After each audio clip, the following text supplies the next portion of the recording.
जय Hind everyone, welcome once again in our channel. और आप लोगों को बता दें कि जो हमारा ये वीडियो होने वाला है ये एनडीए और सीडीएस जो आपका अप्रैल अटेम्प्ट होगा, दैट इज एनडीए सीडीएस 1 2026, इसके लिए एक रोड मैप साबित होगा। और ये जो वीडियो है आपको बहुत तरीकों से हेल्प करने वाला है।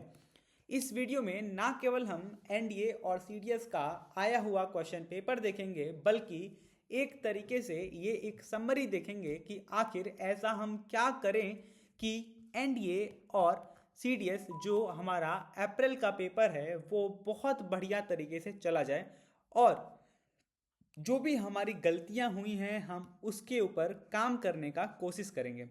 अच्छा, मैं आप लोगों से एक बात कहूँगा वीडियो शुरू होने से पहले कि माना मैंने कुछ कारण की वजह से, कुछ मार्क्स की वजह से आपका सिलेक्शन रुक गया, बट माय डियर फ्रेंड, क्या आपने अपनी तरफ से कोई कमी की थी? क्या आपने कोई गलती की थी?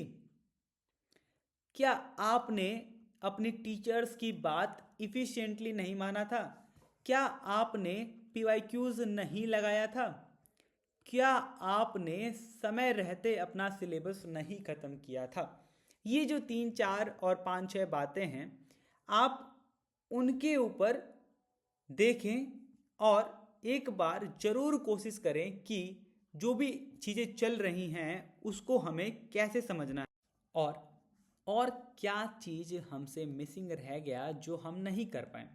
देखो भाई, टू बी वेरी ऑनेस्ट, अगर हम किसी भी कम्पिटिटिव एग्ज़ाम की तैयारी कर रहे हैं तो बाकी लोग क्या कहते हैं क्या नहीं कहते हैं दैट मैटर्स, बट उससे ज़्यादा क्या मैटर करता है कि जब उस एग्ज़ाम की तैयारी ख़त्म हो गई है और उस एग्ज़ाम का रिज़ल्ट आ गया है, और रिज़ल्ट वाले दिन हमने अपने आप से डे 1 पे क्या प्रॉमिस किया था और डे 1 पे हमने अपने आप से क्या एक्सपेक्ट किया था, क्या वो एक्सपेक्टेशन मैं रिजल्ट वाले दिन मैं फुलफिल कर पा रहा हूँ क्या? ये 2 3 चीज़ें होती हैं। आधे लोग को ये बात नहीं समझ में आई होगी, बिकॉज आधे लोग अपने रिजल्ट को अपने एक्सपेक्टेशन के साथ मैच नहीं करते हैं। बट मैं आपको एक सक्सेस जो मैं फॉलो करता हूँ, कि अगर आपने किसी भी कम्पिटिटिव एग्ज़ाम के डे 1 में जब आपने सोचा था कि मुझे ये एग्ज़ाम क्लियर करना है, अच्छा, उस दिन, और जब आपका जो रिजल्ट डे है, जिस दिन आपका डूम्स डे बोलते हैं हम लोग, उस दिन आपने क्या एक्सपेक्ट किया है, अगर उस दिन आप उस चीज़ को विजुअलाइज कर पा रहे हो, then you are having some dream and you are ready to work for it. So जो एनडीए और सीडीएस का एग्ज़ाम है, ये केवल एक जेई मेंस, नीट या अदर कॉम्पिटिटिव एग्ज़ाम की तरह एक एग्ज़ाम नहीं है। It is something is your life dream. Reason being why I am saying it is something different from other examination, because it do not examine only your talent. This exam examines your patience. This is not something you understand and you apply and you solve. This is something, it wants you to retain something. This want you to apply something. This is an examination where they do not want engineers or doctor.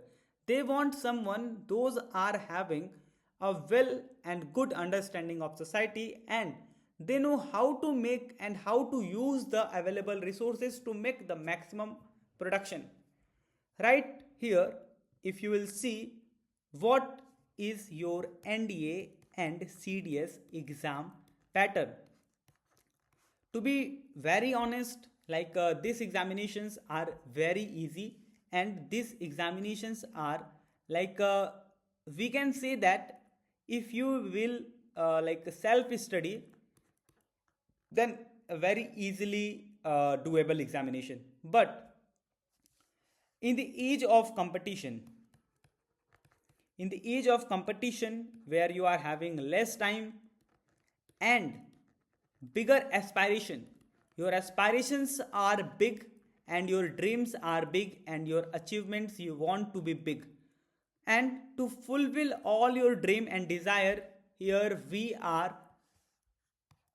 4 दिन की पढ़ाई, welcome you all in our YouTube video. जब भी आपने देखा होगा YouTube का नाम हमारा 4 दिन की पढ़ाई, it does signifies something like, it is like, to be very honest, आप किसी भी कंपटिटिव एग्जाम की तैयारी कर लो, बट अगर आप ढंग से तैयारी कर रहे हो, like I am not saying JEE Mains, NEET and any other thing, but NDA और सीडीएस जैसे एग्जाम में अगर आप चीज़ों को समझ पा रहे हो, तो आपको समझ में आएगा कि जो 4 दिन की पढ़ाई है, इट डू नॉट मीन कि केवल 4 दिन में सक्सेस हो जाएगा, but it signifies the important of last 4 days capsule course. जो आपके लास्ट में जो कैप्सूल कोर्स होता है कि आपने कुछ भी किया, बट आपके किसी भी कॉम्पिटिटिव एग्जाम में लास्ट का 4 दिन जो होता है, that plays the significant role.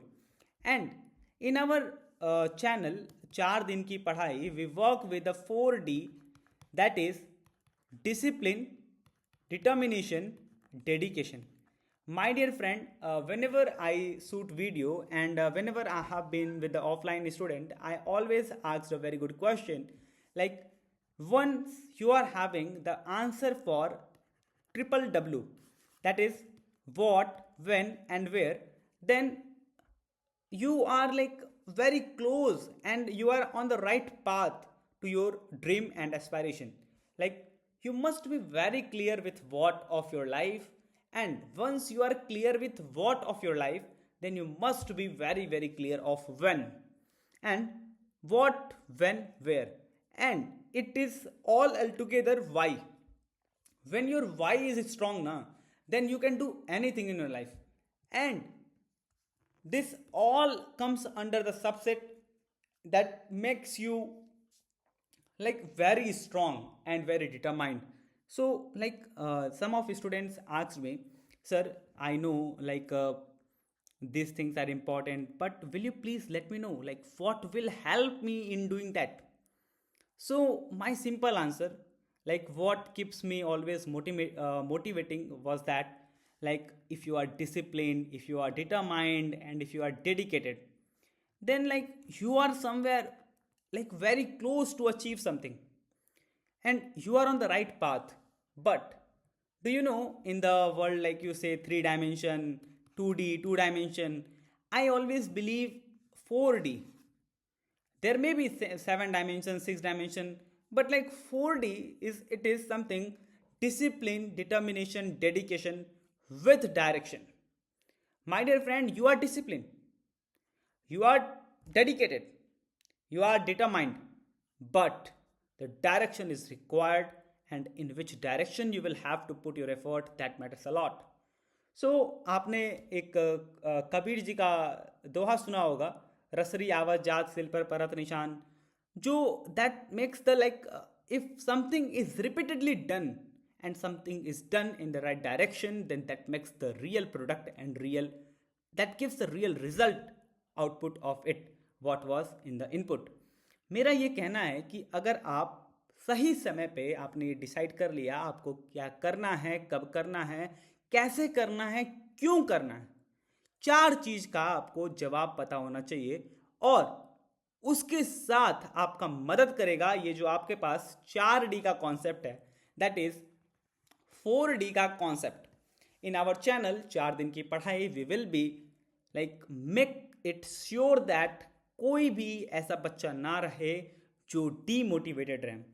हम लोग हर समय वीडियो में अपने भाइयों को और अपने दोस्तों को एक मोटिवेटेड वे में रखना चाहेंगे, और ना सिर्फ केवल और केवल हम लोग डिफेंस फील्ड में एस्पायर करेंगे, बल्कि कोई सा भी फील्ड हो जहाँ पे जिसको जैसी इच्छा हो, जिस प्रकार से हमारा एकेडमिक हेल्प हो पाएगा, we will be always ready to provide such academic content.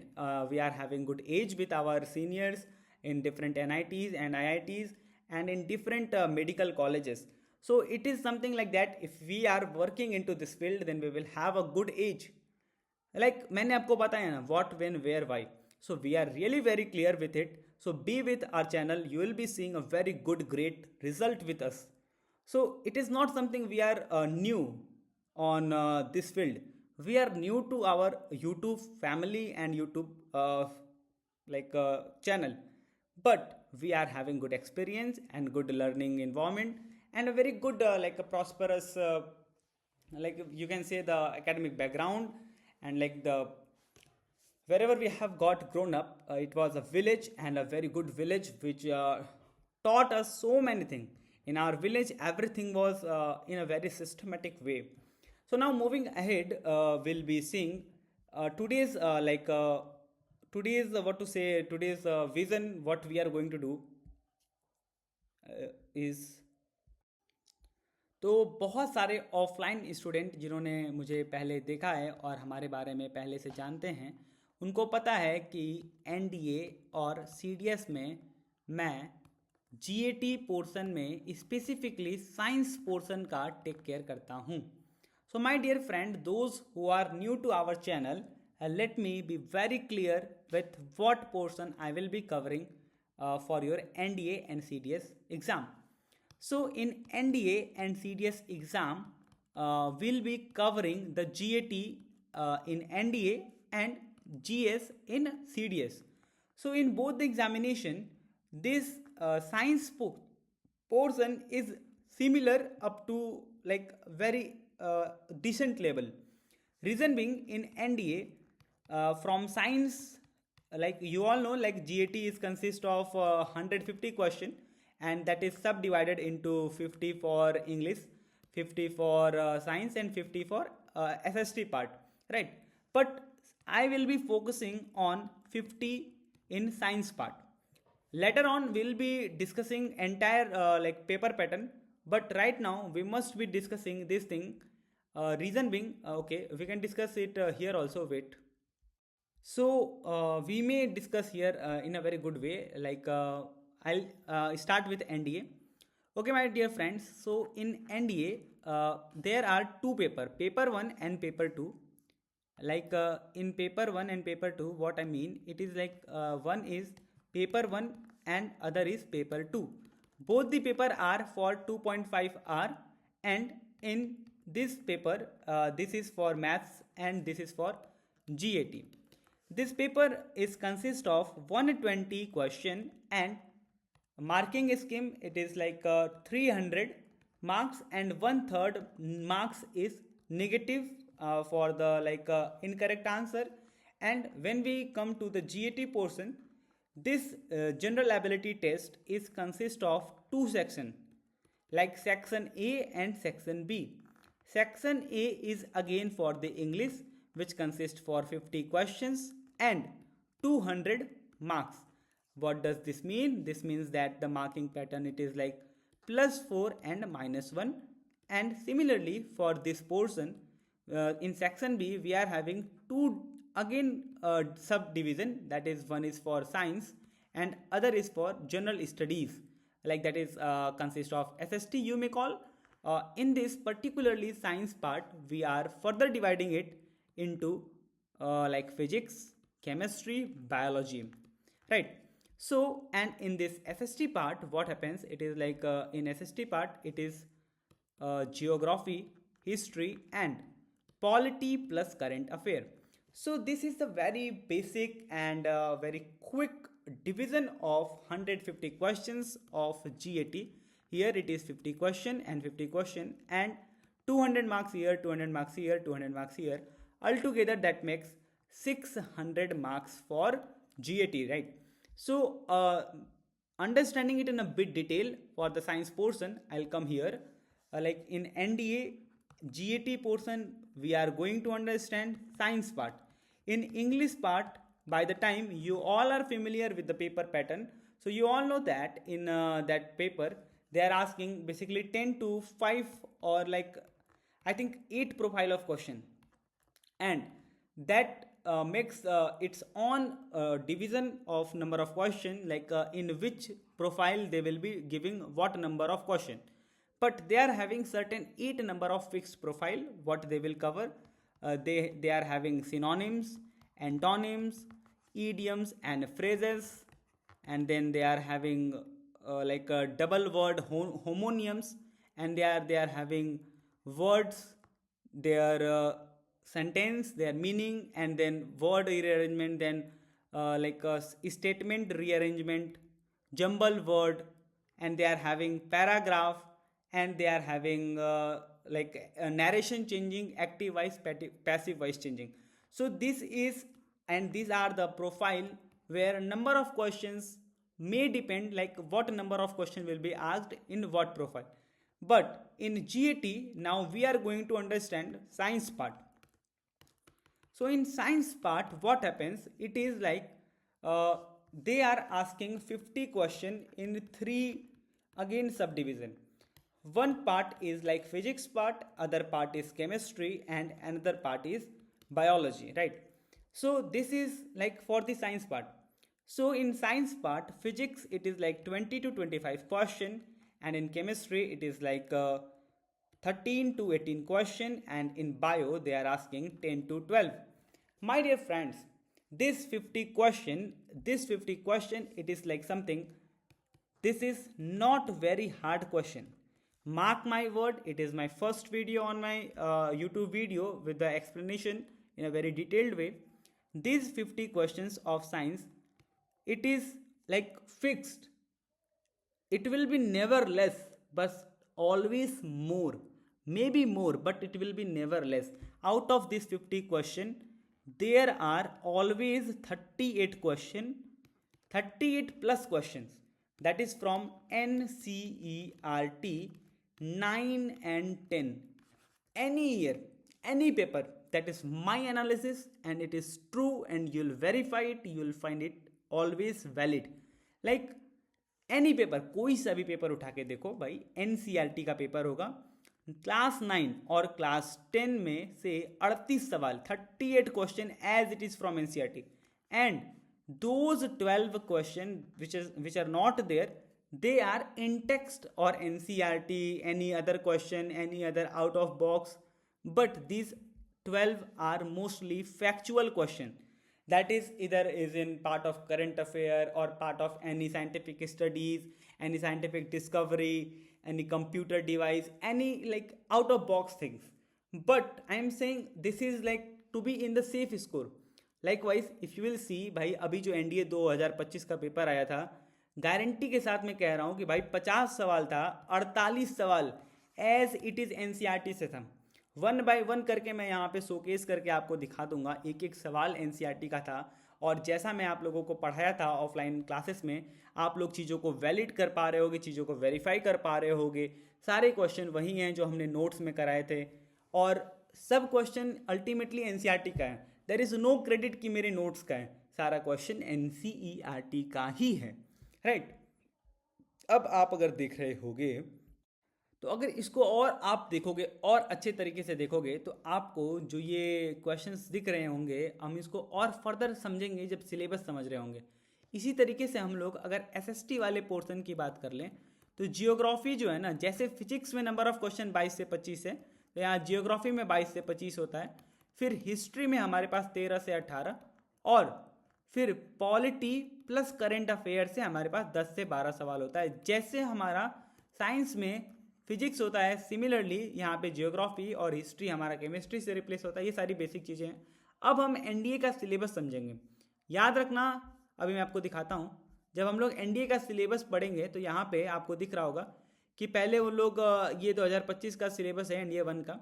इस सिलेबस में आपको ये दिख रहा है कि पहले वो लोग इंग्लिश के सिलेबस को समझाए हैं, और इंग्लिश के सिलेबस में there is nothing hard and fact. वो क्या कह रहे हैं कि the question paper, like they are saying, the question paper in the English will be designed to test the candidate's understanding of the English and workman-like use of word. The syllabus covers various aspects like grammar and usage, vocabulary and comprehension, cohesion in extended text, to test the candidate's proficiency in the English. ये सारी चीज़ें NDA की syllabus में हैं जो वो English से expect कर रहे हैं. But past year record and past year trend से आपको मैंने बताया कि 10 मतलब 9-10 प्रोफाइल है जहां से वो number of question they are asking in a very frequent way. ये हमारी बात हो गई इसको लेके. अब हम लोग देखेंगे, अगर हमारे पास मान के चलो, इफ़ यू आर सेइंग कि जनरल नॉलेज में हमारा क्या क्वेश्चन आता है। तो जनरल नॉलेज में हमने देखा कि the question paper on the general knowledge will be broadly cover the subject physics, chemistry, general science, biology बोल के सब्जेक्ट नहीं होता है, general science, social studies, geography and current event. Social studies में आपका हिस्ट्री आ जाएगा और जनरल साइंस में आपका जो जनरल साइंस है यहाँ पे आपके पास, और सोशल स्टडीज में आपका हिस्ट्री और जनरल साइंस में बायोलॉजी आ जाएगा। याद रखना ये यूपीएससी ने अपने वेबसाइट में लिखा है, बट ये इंपॉर्टेंट चीज़ है, इसका कोई मतलब नहीं है। अब मैं अगली लाइन जो आपको बताऊंगा बहुत इंपॉर्टेंट है, लेकिन एक बार जरूर पढ़ना ये क्या लिखा है। कह रहा है कि the syllabus given below is design to indicate the scope of this subject included in this paper. The topic mentioned are not regarded as exhaustive and questions on the topics of similar nature not specifically mentioned in the syllabus may also be asked.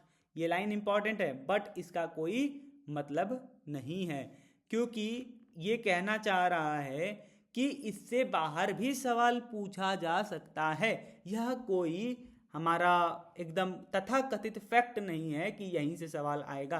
But trust me guys, pick up the paper, pick up the past year question paper, go through it, and if you will find number of questions at least 5 सवाल जो NCERT से बाहर है या मतलब अनदेखा सवाल है, then you are like you are avoidable। नहीं है ना भाई, है ही नहीं, आपको नहीं क्वेश्चन मिलेगा बाहर से। इट इज समथिंग सब कुछ NCERT से है और UPSC के सिलेबस से ही है।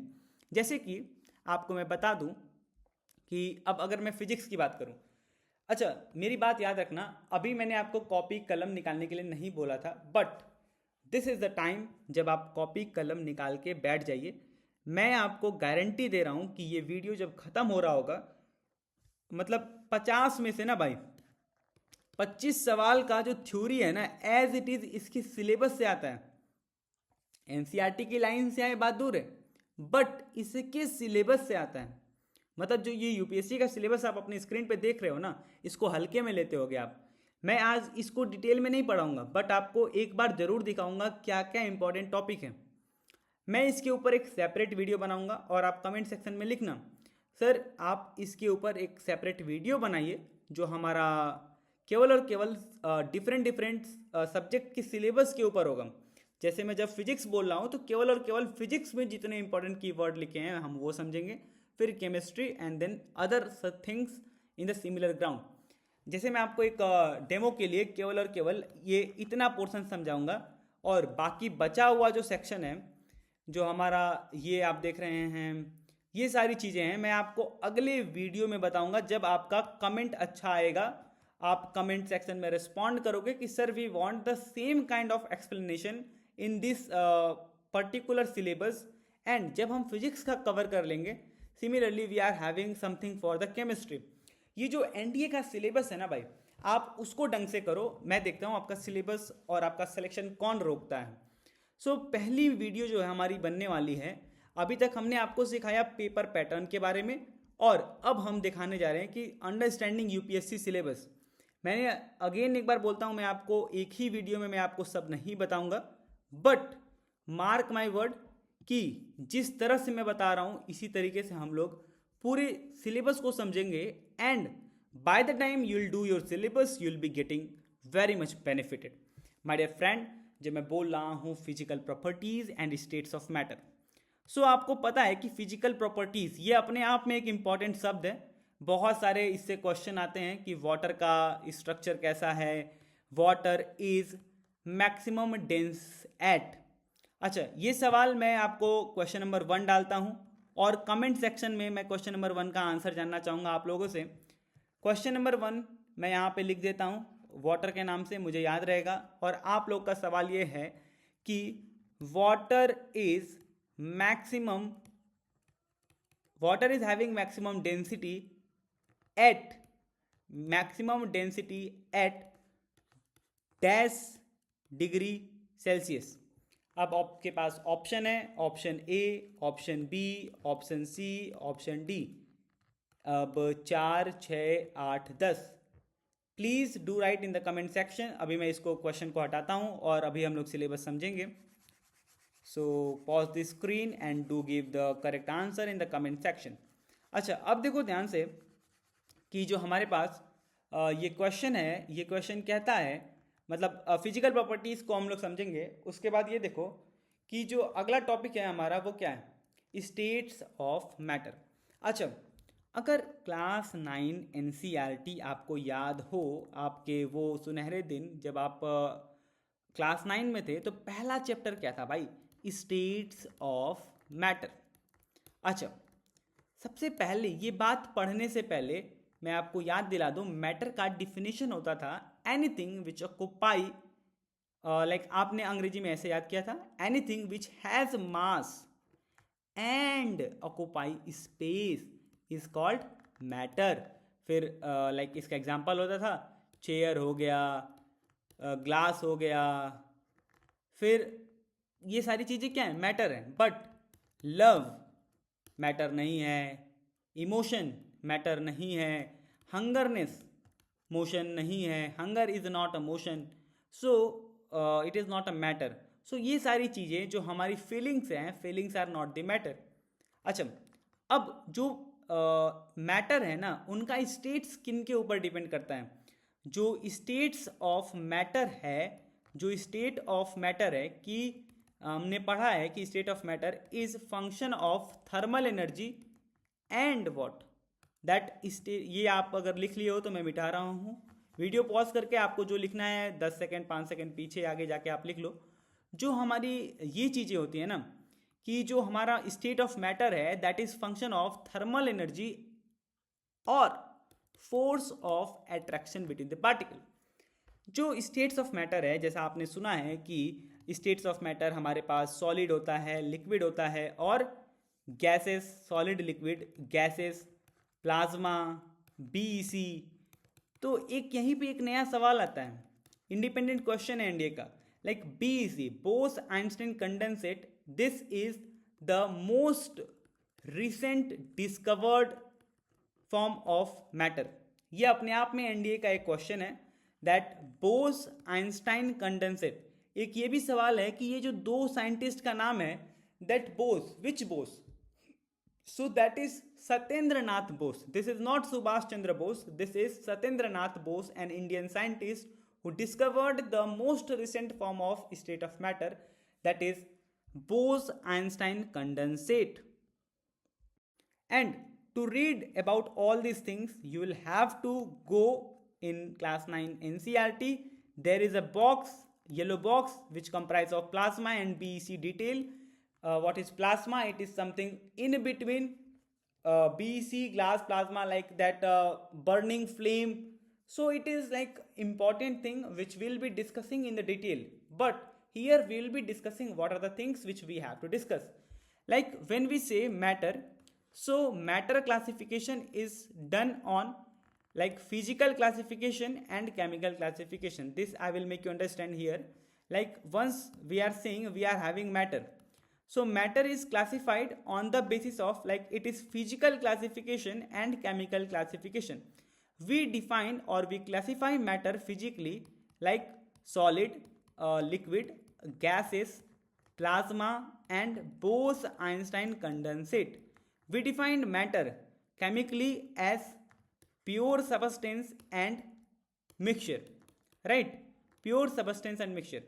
We define pure substance further into two things like element and compound, and mixture. When we have to classify mixture, then we ask on what basis we are further classifying mixture. So on the basis of composition. When our basis is composition, then we define homogeneous, homo and heterogeneous, homogeneous and heterogeneous. But on the basis of size of particle, we may define it like a solution, colloidal and suspension. So these are our basic division which we will be understanding in our upcoming video in a very detailed way. So not to be worried about. And remember my word, solid is again further divided into two things like amorphous solid and crystalline solid. Then crystalline solid is again divided into various things. Amorphous solid, it is like a glass is a super cooled liquid. This is again important question, what is super cooled liquid? So my dear, जितना मैंने यहाँ पे word लिखा है, mixture, composition, homo, hetero, solution, colloidal, solution में दो component होता है, सॉल्यूट हो गया, फिर सॉल्वेंट हो गया, सस्पेंशन क्या होता है, कोलोइडल क्या होता है, बीसी क्या होता है, एलिमेंट, कंपाउंड। एलिमेंट को हम लोग फर्दर क्लासिफाई करते हैं, मेटल, नॉन मेटल, मेटेलॉइड। सो भाई चीज़ों को हम लोग बहुत बारीक से, बहुत बेसिक से पढ़ेंगे और बहुत अच्छे से पढ़ेंगे, ठीक है। सो ये सारी चीज़ें हम लोग कहाँ पढ़े, केवल और केवल अभी स्टेट्स ऑफ मैटर में है। दैट टू अभी यहाँ पे एक इंपॉर्टेंट क्वेश्चन है जो पूछा जाता है कि inter conversion of state of matter, matter को एक फॉर्म से दूसरे फॉर्म में ले जाना। जैसे मैटर सॉलिड है, सॉलिड से लिक्विड बनेगा तब क्या बोलेंगे, और लिक्विड से गैस बनेगा तब क्या बोलेंगे, फिर यही गैस सॉलिड में बनेगा तो क्या बोलेंगे, फिर सॉलिड डायरेक्टली गैस बनेगा तब क्या बोलेंगे, गैस लिक्विड जाएगा तो क्या बोलेंगे, और लिक्विड सॉलिड में जाएगा तो क्या बोलेंगे। ये सारी चीज़ें हैं। अच्छा, मैं देखता हूँ कि इस वीडियो को देखने वाला सबसे सिंसियर बच्चा कौन सा है।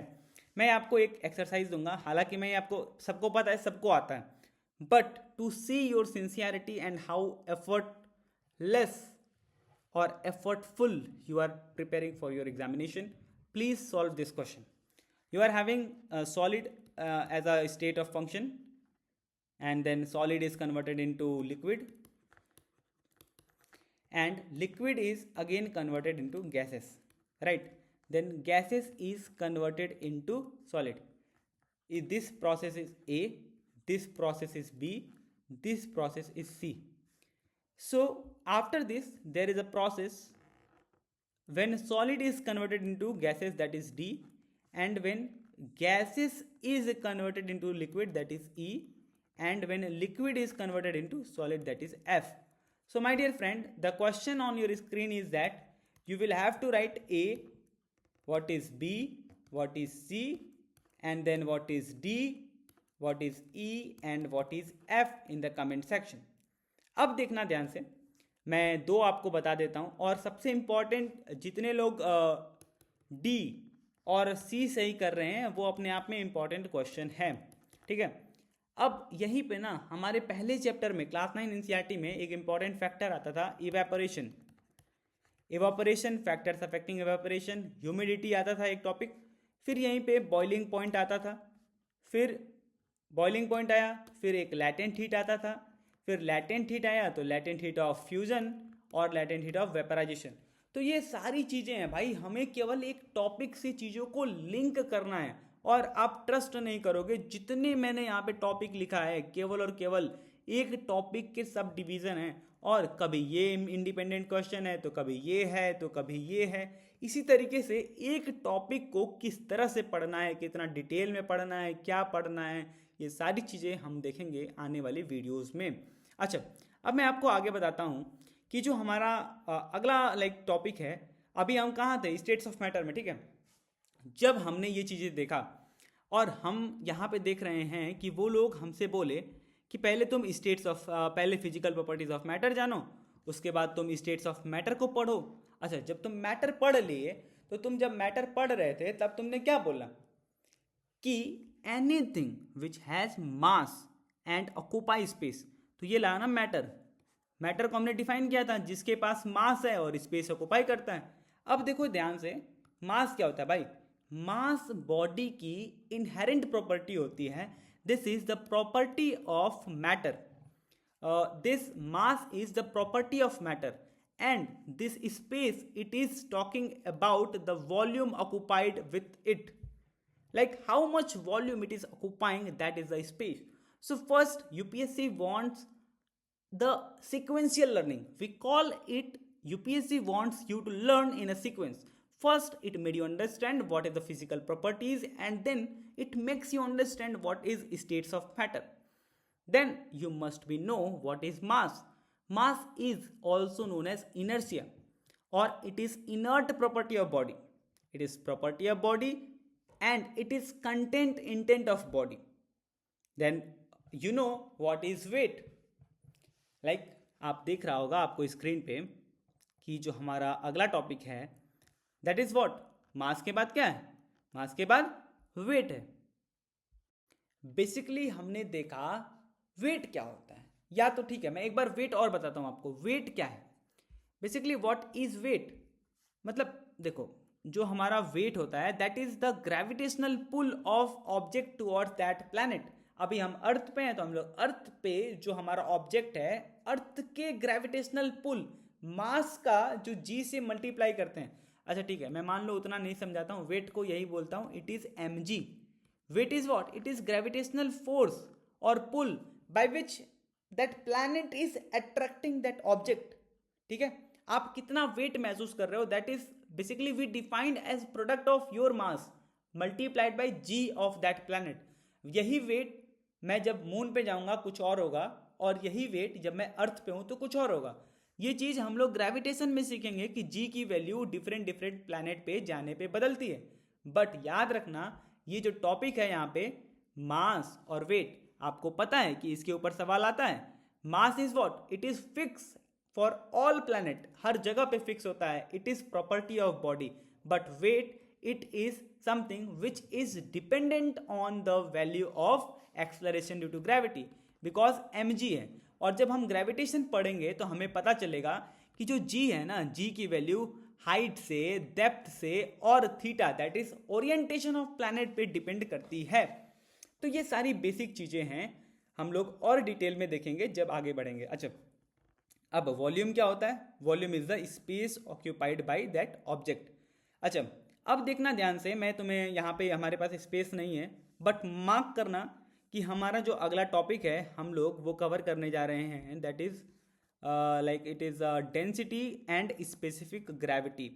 डेंसिटी स्पेसिफिक ग्रेविटी जो टॉपिक है हम लोग यहाँ पे कवर करेंगे, जहाँ पे हमारे पास नेक्स्ट स्पेस होगा। ओके अब हम लोग यहाँ पे स्पेस है हमारे पास, हम लोग यहाँ जा रहे हैं समझने।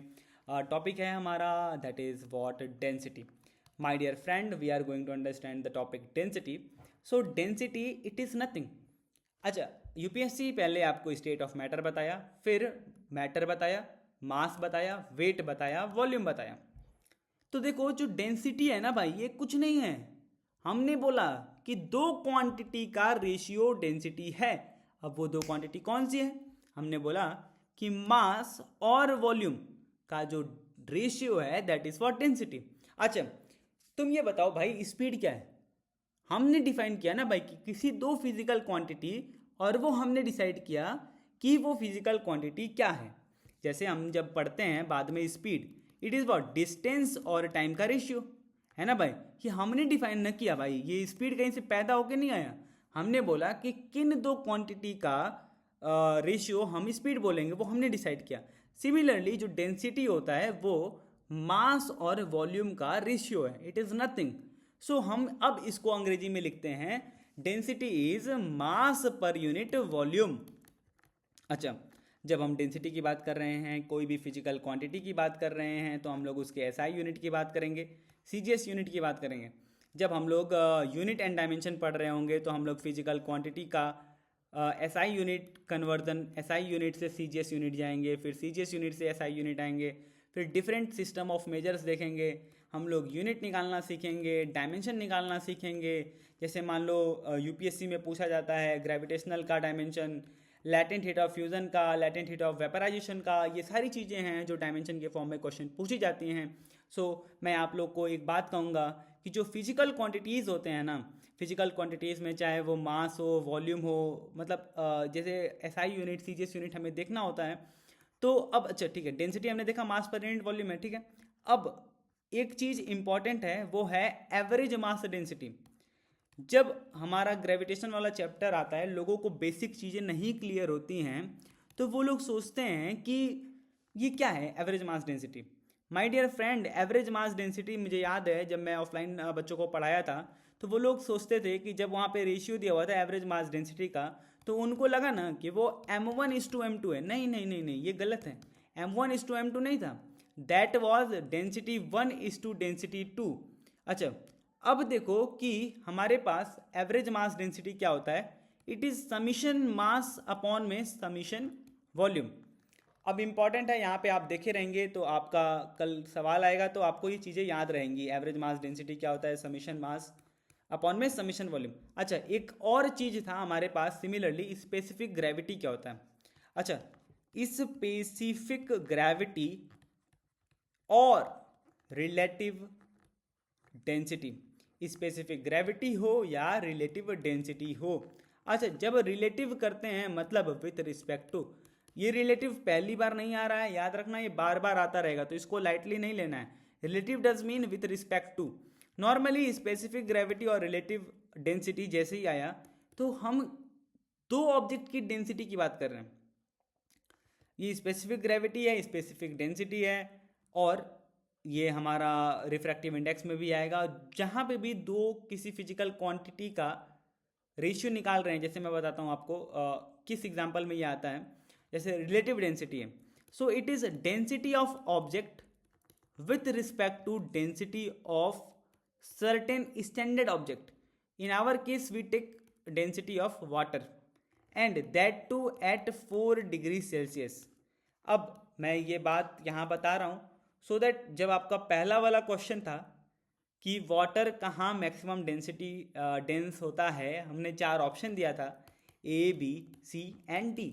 जब आपके पास 4 ऑप्शन था तो आप उस समय नहीं कर पाए थे, बट अब आप जाके कर दीजिए। ये हम लोग density water at 4 degree Celsius लेते हैं क्योंकि ये इस टेम्परेचर पे मैक्सिमम डेंस होता है। तो ये जो डेंसिटी होता है ना, ये रेशियो है, स्पेसिफिक और relative density, it is a ratio of density of object and density of water at 4 degree Celsius.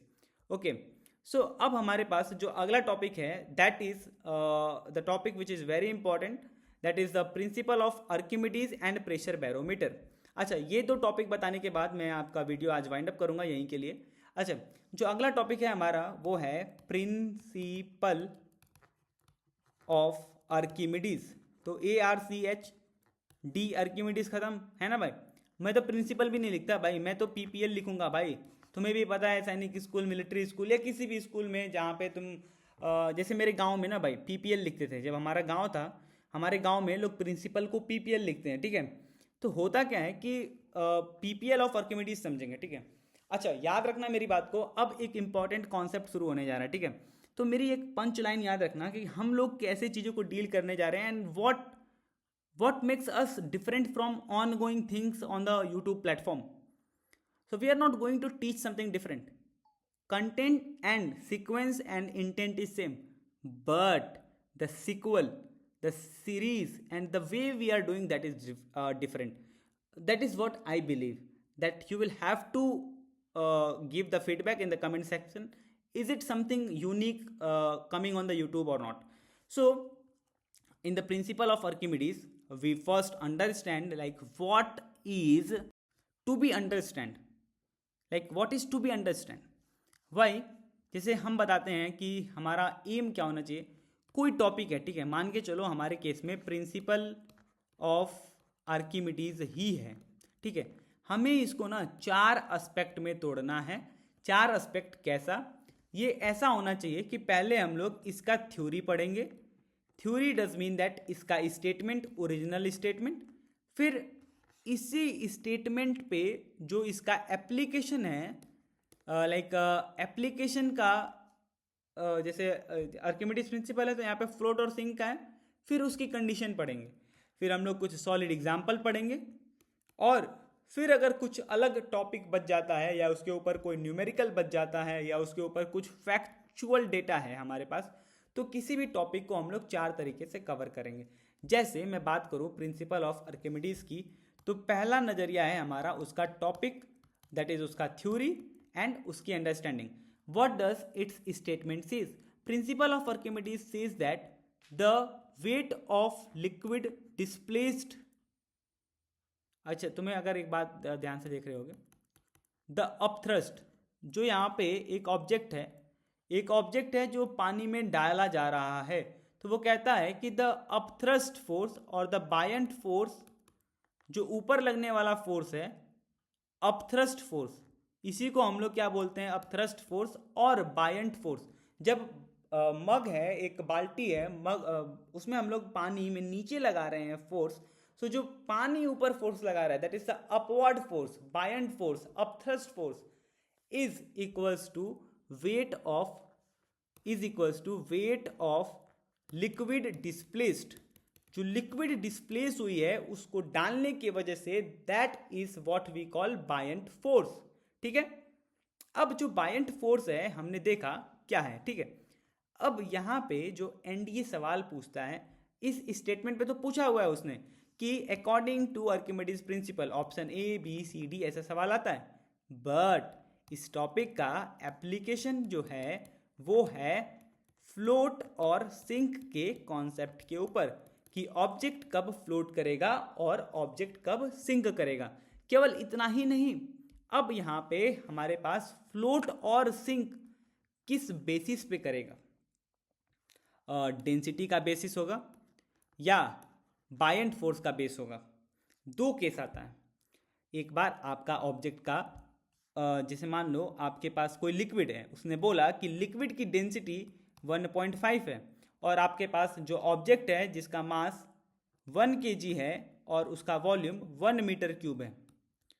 तो आपके पास ऑब्जेक्ट का मास दिया हुआ है, वॉल्यूम दिया हुआ है, मतलब आप ऑब्जेक्ट की डेंसिटी निकाल सकते हो और आपके पास डेंसिटी ऑफ लिक्विड दिया हुआ है जिस डेंसिटी में वो पानी या वो ऑब्जेक्ट डाला जाएगा। तो आपके पास फ्लोट और सिंक का कॉन्सेप्ट दो बेसिस पे पढ़ाया जाता है और दो बेसिस पे पूछा जाता है। The first one is on the basis of density, other is on the basis of buoyant force.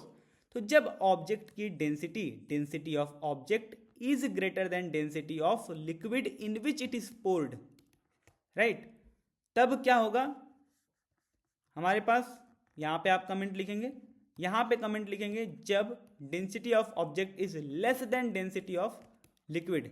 ये मैं यहां पे लिख रहा हूं ए, ये लिख रहा हूं बी। ठीक है, अब देखना है यहां पे बायंट फोर्स। बायंट फोर्स क्या होता है, अपवर्ड फोर्स। बायंट फोर्स हम लोग कंपेयर करते हैं वेट ऑफ ऑब्जेक्ट के साथ। जब वेट ऑफ ऑब्जेक्ट लिख दे रहा हूं यहां पे, आपको समझ में आ रहा होगा, W object, weight of object is greater then buoyant force, तब क्या होगा, यहां पे मैं लिखूंगा C। और जब weight of object is less than buoyant force तब मैं यहां लिख रहा हूं D।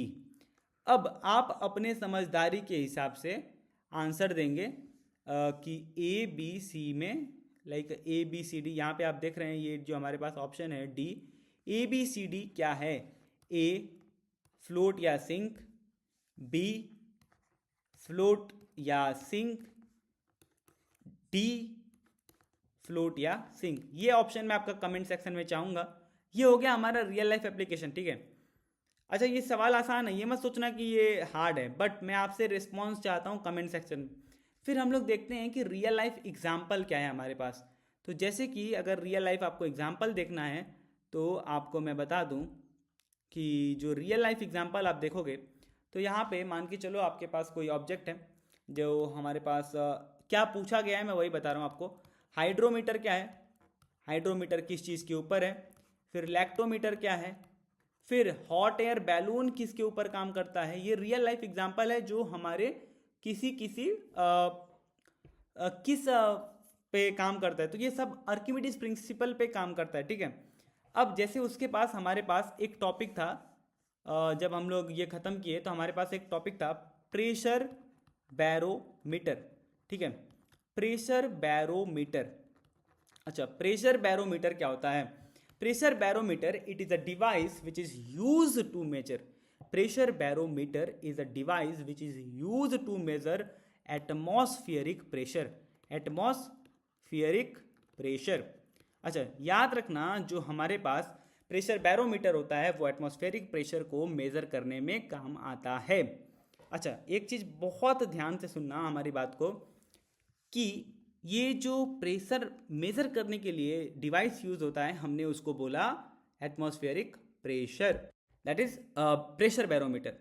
अच्छा एक चीज़ जो सबको पता है कि भाई इससे सवाल तो नहीं पूछा जाता है, लेकिन सवाल एसआई यूनिट, सीजीएस यूनिट, फिर किस साइंटिस्ट के नाम पे है, पास्कल है, एटीएम है, डिफरेंट यूनिट का कन्वर्जन क्या है, ये सब सवाल पूछा जाता है which we will be covering in unit and dimension chapter. अच्छा, एक चीज़ याद रखना, जो और थ्योरेटिकल सवाल पूछा जाता है इससे, मैं आपसे पहले एक सवाल पूछूंगा। अच्छा ये बताओ, सबको पता होगा ना भाई प्रेशर मतलब क्या होता है?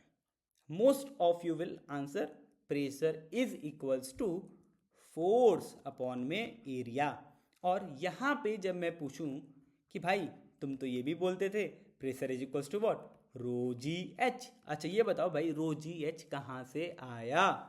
तो भाई फोर्स इज व्हाट, अभी मैंने आपको बताया it is what, mass into acceleration. But जब हम लोग वेट की बात कर रहे होते हैं तो ये क्या होता है, M G, that is multiplied by A. अच्छा ये बताओ कि कोई बेस एरिया है, ठीक है, हमारे पास कोई बेस एरिया है, और मान के चलो कि ये तुम्हारे पास बेस एरिया है और आपके पास कोई हाइट है, आपके पास कुछ हाइट है, ठीक है। जब ये आपके पास बेस एरिया थी, जब आपके पास ये बेस एरिया है और बेस एरिया को आपने हाइट से मल्टीप्लाई कर दिया है, that will become what, that will become volume. So base area multiplied by height will become volume. So आप ऊपर और नीचे अगर हाइट से मल्टीप्लाई कर लेते हो, ये क्या अभी भी प्रेशर का ही फॉर्मूला है ना भाई। सो ये क्या हो गया, मास पर यूनिट वॉल्यूम। सो आपको ये चीज दिख रहा है, mass per unit volume is what, density, that will become rho ji H. सवाल ये था ही नहीं, ये तो बेसिक अंडरस्टैंडिंग है, ये तो मैं आपको दिखा रहा हूं कि इस वाले फॉर्मूले से हम लोग इस फॉर्मूले तक कैसे आते हैं। सवाल अब शुरू होता है जो एनडीए में पूछा जाता है, और मैं आप लोगों से पहले स्क्रीन पॉज करके ऑनेस्टली रिस्पॉन्स देना कमेंट सेक्शन में जाके। On moving to higher altitude, on going higher altitude on mountain, pressure increases, pressure decreases. ये सवाल है, इसका जवाब दीजिए आप। कमेंट को, वीडियो को पॉज करें, कमेंट में आंसर लिखें। एक बार वापस सुनिए, on moving to higher altitude on mountain, pressure option A increases, option B decreases. So do write in the comment section. और अब ध्यान से सुनना एक चीज, कि जो प्रेशर है ये रो जी एच, आधी दुनिया का जवाब आया होगा, दैट इज इंक्रीजेस, बिकॉज जब हम लोग ऊपर जा रहे हैं तो एच की वैल्यू इंक्रीज हो रही है, तो प्रेशर इंक्रीज होना चाहिए। बट ये हमारा मिथ है, it is not like that. होता क्या है कि जब हम बात कर रहे हैं कि जो एच होती है that is measure from atmospheric level, it is something atmospheric pressure, how much air pressure you are feeling. So the more you are going on higher altitude, the less pressure you will feel. So the pressure decreases, it do not increases. So ये बात आपको समझ में आ रही होगी कि right answer ये है, ये नहीं है। अच्छा एक चीज और समझाता हूं, देखना जो मैंने लाइन बोली कि अगर ये ग्राउंड है, अगर ये ग्राउंड है, वीडियो में देखें सब लोग, अगर ये ग्राउंड है, ठीक है, हमने बोला कि प्रेशर का फॉर्मूला रो जी एच है। तो जब जब हम ऊपर जा रहे हैं तो लोगों को लग रहा होगा कि भैया एच बढ़ रहा है तो प्रेशर ज़्यादा होगा, बट ये गलत है। मैंने क्या बोला आपको कि जो हाइट होती है, मान लो चलो ये हाइट है, एटमॉस्फेरिक लेवल है, और ये आदमी है, जब, और हाइट कहाँ से मेजर हो रही है, एटमॉस्फेरिक लेवल से। तो जब आदमी यहाँ पे है, जब आदमी यहाँ पे है तब हाइट इतनी है, तब प्रेशर कितना है, रो जी एच। बट धीरे धीरे on moving higher altitude pressure is decreases or increases. Now you will decide and you will write the correct answer in the comment section. I hope आपको प्रेशर बैरोमीटर तक सब कुछ समझ में आया होगा माय फ्रेंड्स। और जो अगला वीडियो है हम लोग यहाँ पे स्टार्ट करेंगे मोशन ऑफ ऑब्जेक्ट, वेलोसिटी, और ये वाला वीडियो फिजिक्स में एक एंटायर एक वीडियो रहेगा फिजिक्स में। बट उसके लिए आप लोग कमेंट सेक्शन में आएँ, कमेंट सेक्शन में अपना रिस्पॉन्स दिखाएं, अपना प्यार दिखाएं, और बताएं कि आपको ये पहला वीडियो एनडीए सीडीएस सीरीज में 4 दिन की पढ़ाई की कैप्सूल कोर्स में कैसा लग रहा है, मज़ा आ रहा है या नहीं। और दोस्तों एक बात मैं बता दूं आपको, जब भी आप कोई काम शुरू करते हो तो आपको लगेगा कि ये काम सही नहीं है, बट माय डियर फ्रेंड, मेरे एक दोस्त ने बताया था कि माय नेम इज़ रमन, ठीक है, बट उसने मुझे ना एक बड़ा ही ज़बरदस्त, एक मेरा स्टूडेंट है, जब मैं उसको पढ़ाता था तो मतलब वो मुझे लाइक हमेशा बोलता था, मुझे मतलब उस समय थोड़ा समझ में नहीं आता था, but now I can correlate it with my scene. He always used to say hashtag regularity, I used to maintain certain set of ethics, certain set of number of questions and I used to check it on regular basis. तो ना वो मुझे हमेशा कहता था R for regularity. So my dear friend, जैसा हमने starting में देखा, लाइक 4D इंस्टीट्यूट में आपने देखा like discipline, determination, dedication, and that last D was with direction. So my dear friend, I am Raman. I am here to provide you the right direction as per my past experience, and with God grace, I am having a very good hand in our NDA and CDS examination, and with hashtag regularity, I will always be there to help you out and to be there to connect to you all. And my dear friend, the last thing to you all, like जो हुआ अच्छा हुआ, जो हो रहा है अच्छा हो रहा है. अगर आप, अच्छा ठीक है, मैं ये बात आपको बताता हूँ, आपने गीता सार पढ़ा है? मैं जो बात बोल रहा था आपको वो एक गीता सार है, जो कि मैं हर क्लास में मोटिवेशन के लिए नहीं बोलूँगा, but since this time you are facing a really tough time, my dear friend, जिन लोगों के पास लास्ट अटैम्प्ट बचा हुआ है, मैं उनको ये बात बता दूं कि जो हमारे पास लास्ट अटैम्प्ट है, that is something, it is, जो आपके पास लास्ट अटैम्प्ट है ना भाई, वो सबके पास नहीं होता है. याद रखना, बहुत लोग रोते रहते हैं एकदम, मतलब बहुत रोना आता है भाई लाइफ में, लगता है कि हमने सब कुछ लूज कर दिया है जब हमारे पास अटेम्प्ट नहीं होता है, और ये दिमाग तब खुलता है जब हमारे पास अटेम्प्ट नहीं होता है. But my dear friend, this your बड़ा भाई Raman is here to make you in the right guidance and right direction. और इतना गारंटी से कह रहा हूं, अगर तुम मेरी बात को मानते चले गए, साइंस में एनडीए जीएटी में भाई 50 क्वेश्चन में से तुम्हारा भाई 45 सवाल एज इट इज यही यूट्यूब सीरीज में 4 दिन की पढ़ाई में आपको फ्री ऑफ कॉस्ट मिलेगा. और नॉट ओनली दिस कि we will be taking credit कि भाई हमने नोट्स पढ़ाया, हमारे नोट्स आए, नहीं, तुम्हारी मेहनत है भाई. और याद रखना, nothing is free, you are devoting your time on the YouTube.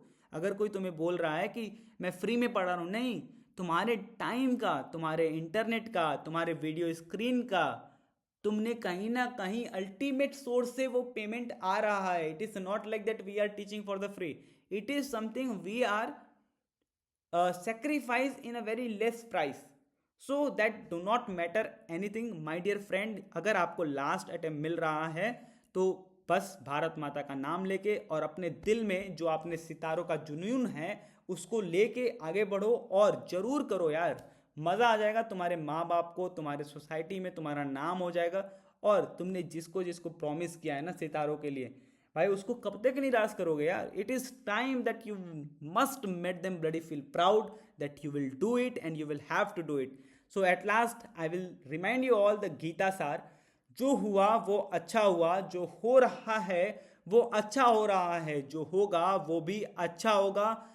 आज जो तुम्हारा है कल किसी और का था, परसों किसी और का हो जाएगा.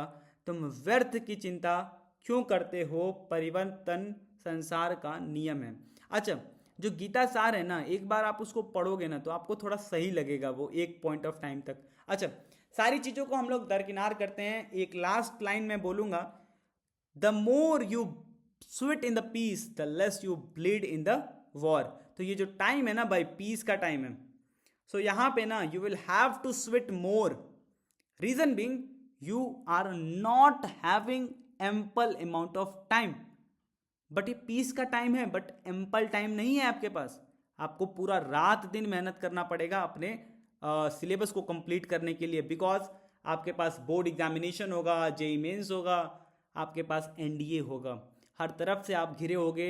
हालात सही नहीं होगा, लेकिन आपको लड़ना है और आपको बहुत मेहनत करने की ज़रूरत है. चूंकि आपने देखा कि आपका सिलेक्शन नहीं हुआ है, तो आपको ये फिगर आउट करना पड़ेगा किस कारण की वजह से नहीं हुआ है, so that you do not commit the same mistake this time again. तो ये बहुत सारी बातें हैं जिनके ऊपर हमें काम करना है और एक सुंदर साधारण रिजल्ट लेके आना है. So my dear friend, I would like to take you all a very like I must be very thankful for your patience, and we will be meeting in the next video.